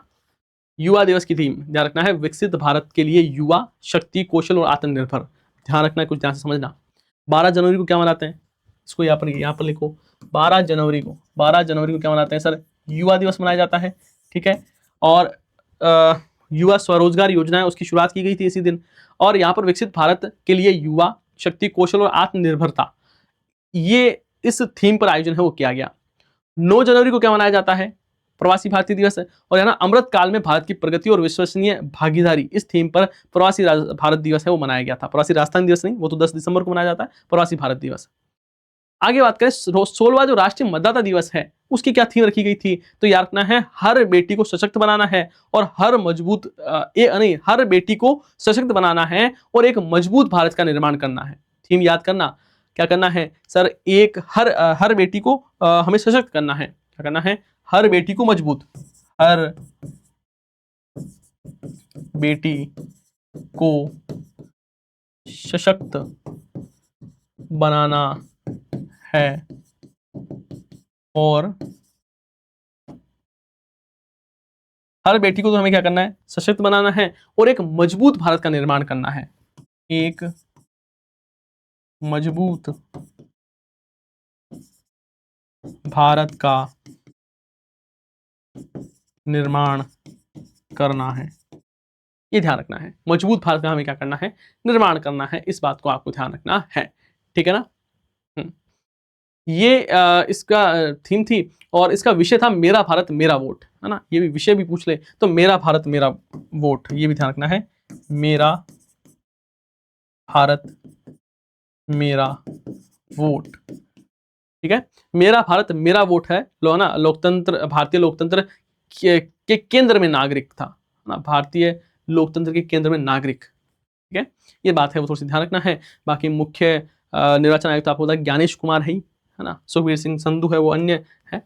सीमा सुरक्षा बल द्वारा ऑपरेशन सर्द हवा, तो ध्यान रखना है ऑपरेशन सर्द हवा पहली बात तो किसके द्वारा चलाया जाता है, एग्जाम में कई बार ये क्वेश्चन भी पूछा जाता है कि ऑपरेशन सर्द हवा है वो किसके द्वारा, तो ध्यान रखना है ये जो ऑपरेशन सर्द हवा है वो बॉर्डर सिक्योरिटी फोर्स बीएसएफ है उसके द्वारा आयोजित है, वो किया जाता है पहली बात तो। और पूछे कहां पर आयोजन किया गया, तो रखना है यहीं पर जो हमारे बॉर्डर लगती है पाकिस्तान से, वहां पर हर साल जनवरी के महीने में भारत पाकिस्तान जो अंतर्राष्ट्रीय बॉर्डर है वहां पर जो ऑपरेशन सर्द हवा वो चलाया जाता है।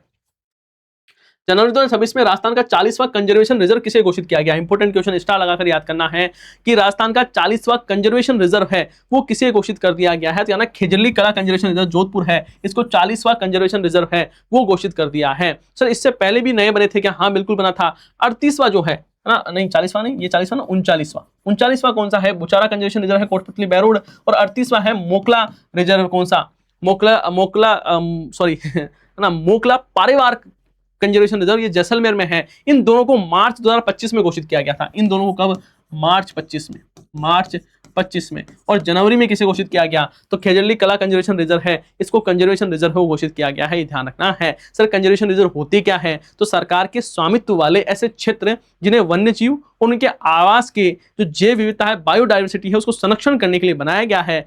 ये जो राष्ट्रीय उद्यान जो होते हैं, वन्य जीव अभ्यारण्य होते हैं, उनको जोड़ने वाला जो संक्रमण एरिया है, जो गलियारा है, उसको कंजर्वेशन रिजर्व घोषित किया जाता है। तो वन्य जीव संरक्षण अधिनियम है 1972, उसके तहत इसकी अधिसूचना है वो जारी की जाती है। आपसे पूछे राजस्थान का पहला कंजर्वेशन रिजर्व कौन सा है, तो यानी बिसलपुर,